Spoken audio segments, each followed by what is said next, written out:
अथ तृतीयोऽध्यायः।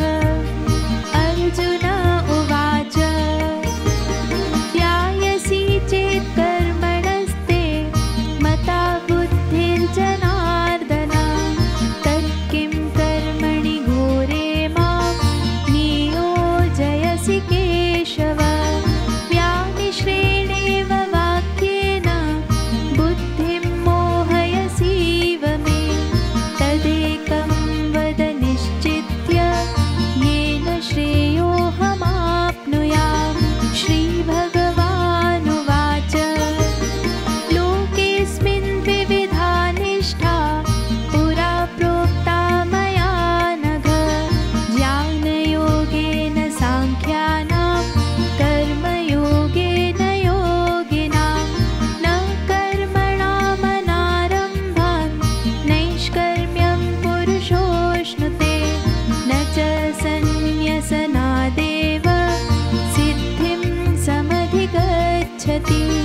न हि कश्चित् क्षणम् अपि जातु तिष्ठत्य कर्मकृत् कार्यते ह्यवशः कर्म सर्वः प्रकृतिजैर्गुणैः। कर्मेन्द्रियाणि संयम्य य आस्ते मनसा स्मरन् इन्द्रियार्थान् विमूढात्मा मिथ्याचारः स उच्यते।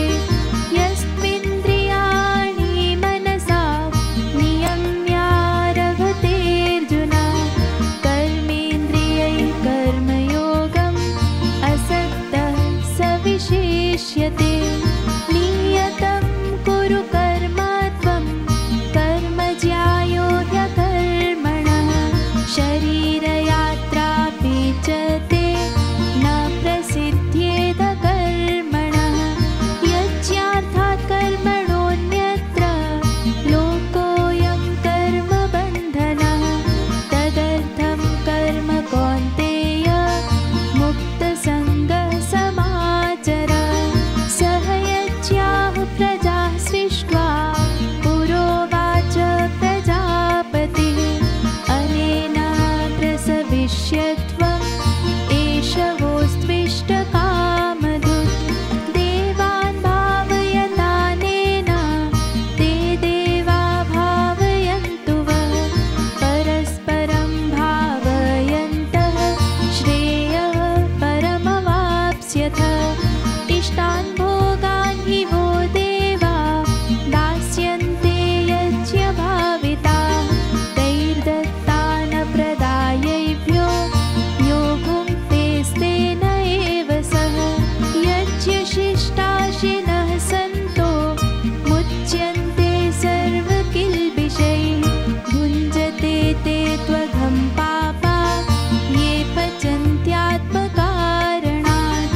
अन्नात् भवन्ति भूतानि पर्जन्यादन्नसम्भवः यज्ञात् भवति पर्जन्यो यज्ञः कर्मसमुद्भवः। कर्म ब्रह्मोद्भवं विद्धि ब्रह्माक्षरसमुद्भवं तस्मात् सर्वगतं ब्रह्म नित्यं यज्ञे प्रतिष्ठितम्।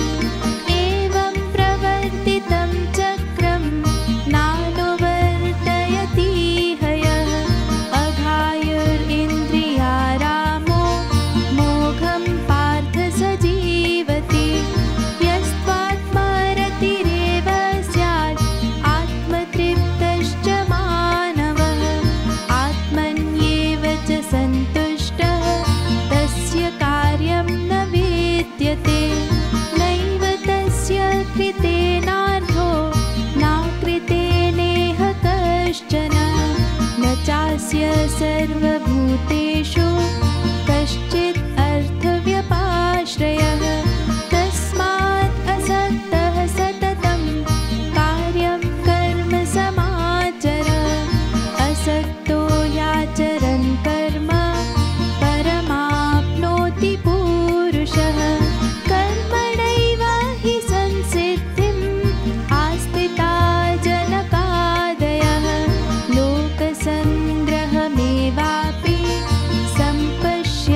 स्वस्याः प्रकृतिर्ज्ञानवानपि प्रकृतिं यान्ति भूतानि निग्रहः किं करिष्यति इन्द्रियस्येन्द्रियस्यार्थे रागद्वेषौ व्यवस्थितौ तयोर्नावशमागच्छेत् तौ ह्यस्य परिपन्थिनौ श्रेयान् स्वधर्मो विगुणः परधर्मात् स्वनुष्ठितात् स्वधर्मे निधनं श्रेयः परधर्मो भयावहः अर्जुन उवाच अथ केन प्रयुक्तोऽयं पापं चरति पूरुषः अनिच्छन् अपि वार्ष्णेय बलादिव नियोजितः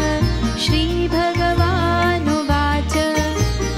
काम एष क्रोध एष रजो गुणसमोद्भवः महाशनो महापाप्मा विध्येनम् इह वैरिणम् धूमेनाव्रियते वह्निर्यथादर्शो मलेन च यथोल्बेनावृतो गर्भः तथा तेनेदमावृतम् आवृतं ज्ञानमेतेन ज्ञानिनो नित्यवैरिणा कामरूपेण कौन्तेय दुष्पूरेणानलेन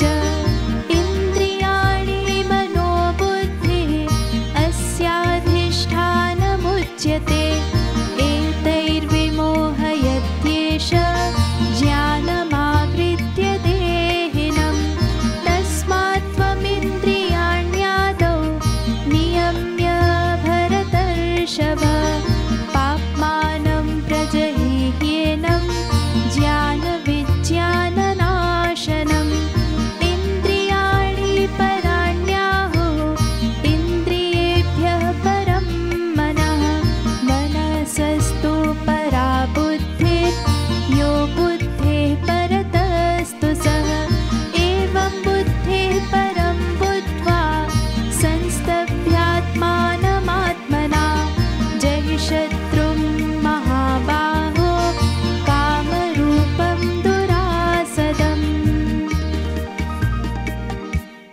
ॐ तत्सदिति श्रीमद्भगवद्गीतासु उपनिषत्सु ब्रह्मविद्यायां योगशास्त्रे श्रीकृष्णार्जुनसंवादे कर्मयोगो नाम तृतीयोऽध्यायः।